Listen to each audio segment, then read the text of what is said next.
I would like to be a journalist in the future. I am very interested in reading political and social books as well. I would like to express my opinion on all issues related to politics, so I decided after I got my high school diploma to study at the Press and Media College.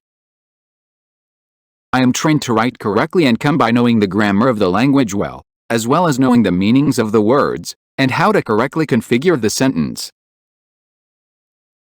And I have benefited from my teachers. They have given me a lot of advice and guidance that make my style of writing topics better.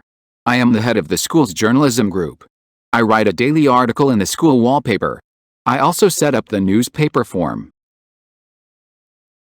I define for each member of the press group the area in which he writes the subject. I also specify the types of subjects they will write, whether they are social, cultural, scientific, artistic, amusing, general information, and other interesting topics. Many of my school students read the articles I write in the school newspaper and express their admiration for my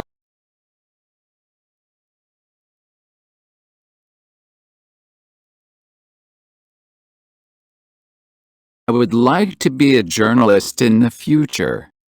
I am very interested in reading political and social books as well. I would like to express my opinion on all issues related to politics, so I decided after I got my high school diploma to study at the Press and Media College.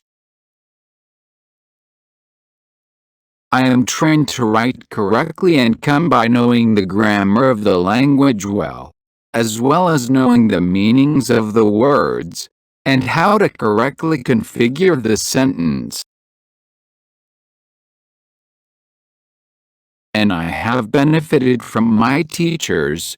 They have given me a lot of advice and guidance that make my style of writing topics better. I am the head of the school's journalism group. I write a daily article in the school wallpaper. I also set up the newspaper form. I define for each member of the press group the area in which he writes the subject. I also specify the types of subjects they will write, whether they are social, cultural, scientific, artistic, amusing, general information, and other interesting topics. Many of my school students read the articles I write in the school newspaper and express their admiration for my